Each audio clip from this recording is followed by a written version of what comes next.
వచ్చింది. పొత్తులో భాగంగా నేను 24 స్థానాలు తీసుకున్నాను. 24 అసెంబ్లీ స్థానాలు తీసుకుంటే ఇంతేనా అంటున్నారు. 24ఏనా, ఇంతేనా? మనోళ్ళు కాదు, అవతలి వాళ్ళు. వాళ్ళకి తెలియట్లా.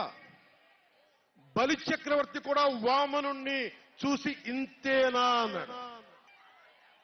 ఇంతింతై వటుడింతై నభో వీధిపై నంతై తోయిద మండలాగ్రమణకంతై వామనవతారాన్ని చూపిస్తుంది జనసేన.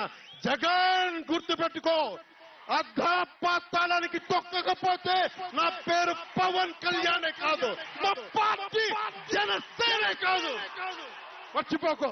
రేపు ఎన్నికలైనప్పుడు వైసీపీ వాళ్ళకి తెలుస్తోంది మనం ఎంతో. నెత్తి మీద కాలేసి తొక్కుతాం కదా, అప్పుడు అర్థం